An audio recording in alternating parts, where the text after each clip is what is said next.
So hi everyone and welcome in this new video where I will be talking about the truth about static stretching. So decades ago, static stretching was claimed to be an effective way to help reduce injury risk in athletes.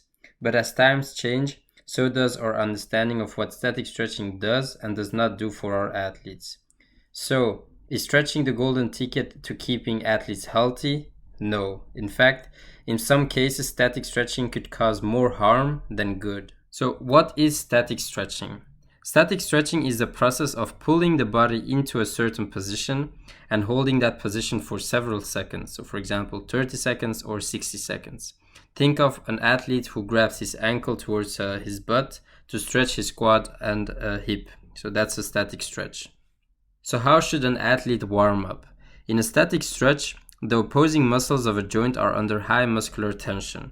High tension constricts the capillaries of the muscle. When capillaries are constricted, blood flow decreases, and a lack of blood flow to the muscle means less alert muscles for performance and force absorption. So consider an athlete performing a split squat to help increase his hip and quad range of motion as opposed to a static stretch. A couple sets of 5 to 8 per leg will allow his quad and hip to achieve a similar range of motion as a static stretch, but with the added bonus of blood flow. This increase in blood flow means more awake muscles, tendons, and ligaments.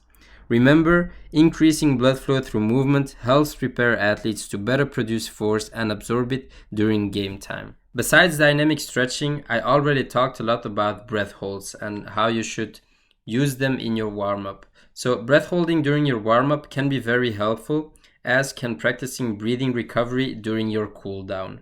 So the objective of a warm-up is to increase blood flow and prepare the body for more intense physical exercise, thus reducing the incidence of sports-related injuries and improving overall performance.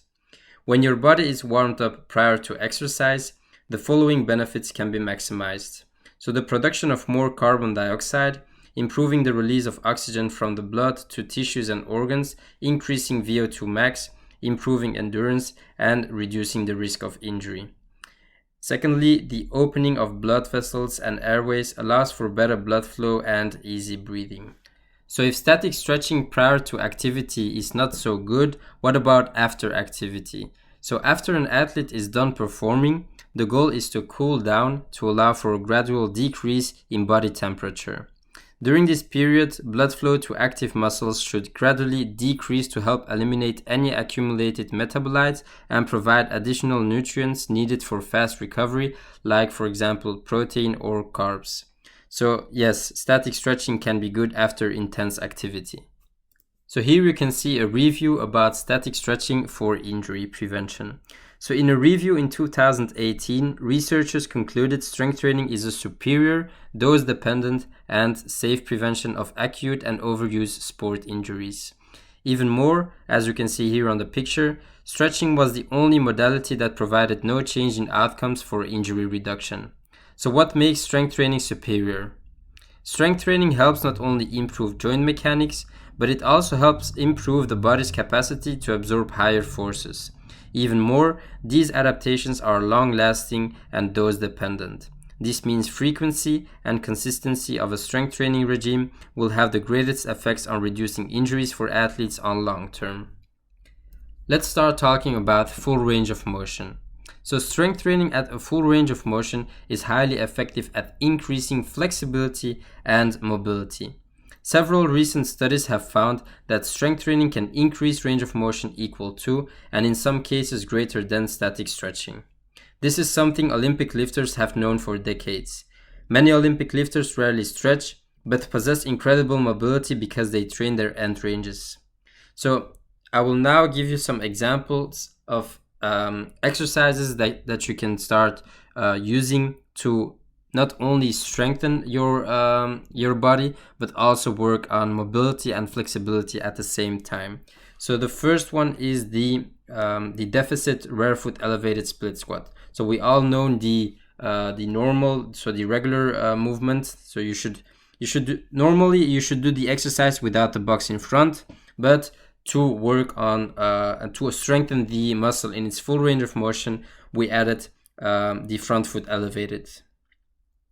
So we all know this exercise, great unilateral exercise, but just by putting your front foot elevated, you can work on your flexibility, mobility, and also strength at the same time.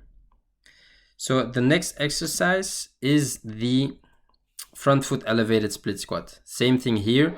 We all know the regular split squat, but we are going to put our front foot elevated, and this will allow us to go deeper into that split squat. Okay, we're gonna go to the next exercise, the modified single leg calf raise. Same thing here. I'm just putting something elevated. So as you can see, when I go down, I'm going deeper as usual. If I would be just on the ground, I would stop here. Now I can go even deeper and produce force from that position. So I'm strengthening my ankle in its full range of motion. And the last exercise is the heels elevated barbell back squat.